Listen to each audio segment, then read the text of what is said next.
Yo, what's going on guys? It's your boy Revime, and today I'll be showing you how to install and set up Zelda 64 Recompiled for Xbox Series S and X. Please keep in mind this only supports Zelda Majora's Mask at the moment, with Ocarina of Time support coming in the future. Before we actually start this tutorial, the main thing you will need is an Xbox Series S or X. You'll also need to activate and set up Xbox Dev Mode. If you haven't done this already, please check out the links down below where you can find the tutorial. You will also need an external hard drive for this. For those who have not set one up already, please check out the playlist down below where you can find how to properly format and properly allow special permissions so that you don't run into any issues running the applications. Now let's get right into it. So the main things you will need for this setup is number one, you're going to need this Recomp 1.2.1 MSIX bundle. This is the application we will install into dev mode. This is the page where you're going to be able to find the Recomp MSIX file. At the moment it is not out, but by the time you're watching this video it should be out. So this link will be down in the description below. Big shout out to Whirly DL for the UWP port. Big shout out to Wise Guy for the Zelda 64 recompiled port. And also a big shout out to Dario for the RT64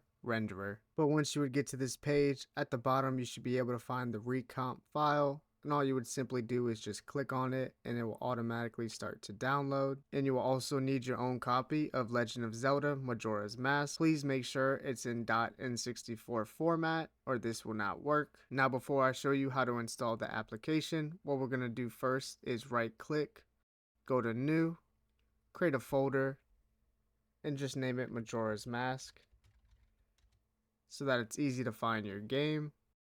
Drag and drop your game right into it. And then what you could do is simply drag and drop this Majora's Mask folder right into your external drive for Xbox so that it's easy to find. And now what we're going to do is show you how to get into the Xbox device portal so that we can start installing our app. Now for those that already know how to get into the Xbox device portal, you can skip this next step. And for those that do not know, please continue watching. Now I'm going to show you the remote access at the bottom. So simply click on remote access settings. And what we're going to do is enable the Xbox dev portal. What this will do is this is where we will install our apps. We would have to do this from the computer or your phone. Make sure to keep a screenshot of this because anytime you want to enter the access portal on your computer, you're going to have to use either one or two links, whichever one works for you. And then at the bottom there's the authentication where you can set a password and username. Me personally, I just keep this unchecked. It's just a little easier to get onto the page without having to enter your information every time. And then what we're going to do is we're going to leave our Xbox on this page. So what we're going to do is switch over to the PC. We're going to enter in one of the links for the access portal. And then there's some settings we're going to change from there. And then you should be good to go. Alright, now that we're on the computer, what we're going to do is enter in one of those links. And yes, please add the HTTPS within it. And then once you enter in the link, you should get a page that says your connection is not private. Attackers might attempt to steal your information. Simply at the bottom, click on advanced and proceed. Alright, bet. Once you get to the Xbox device portal, all you gotta do is underneath my games and apps, click on add. Now we're gonna look for that file we just downloaded, the Recomp 1.2.1, and simply drag and drop it into it. Click on next. There is no necessary dependencies, so just click on start.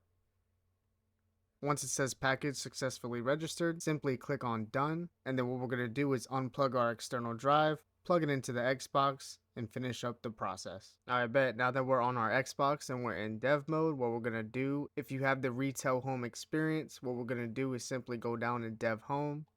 And we're going to go into the dev home menu. Once it's loaded up, all you want to do is go into your games and apps list and look for the Recomp. And once you find it, what you want to do is press the select button on your controller. Head over to view details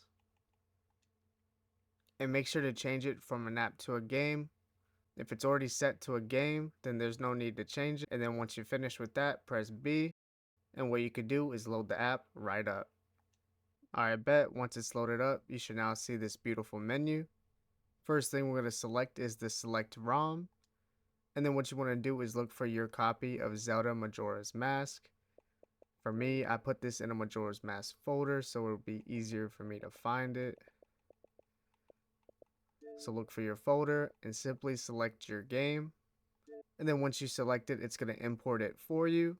and then you should see it change from select ROM to start game. This means that you have done it properly. Before I start the game to show you that this is working, we're going to go over the additional settings. So if you head down to setup controls, press A, you should now see the keybind menu. All you would have to do is use the D-pad to go down, select the control that you would like to change, and then once you found the action you want to change, press A on it. You see the red circle, this means it is waiting for your input.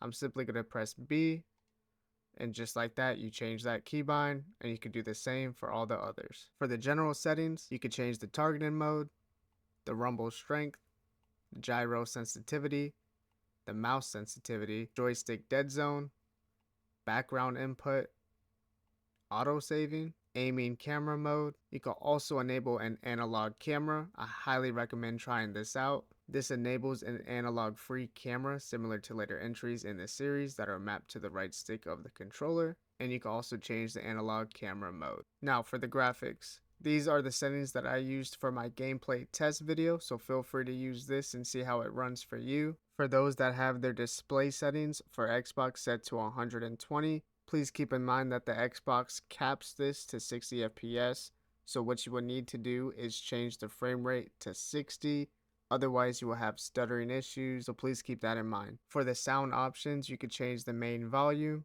the background music volume, and also the low health beeps. Now for the mods tab, you'll already have this D-pad special items pre-installed. Thank you to WiseGuy for this mod as well. And then for those who wanted to disable it or enable it, if you head down, go to this green bar right here. It's already enabled, but if you press A, it'll unhighlight it and it will disable the pack. I'm just going to leave this enabled.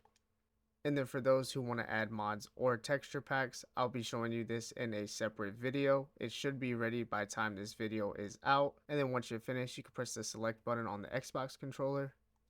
It'll head back to the main menu. And then now you can just go ahead and start your game.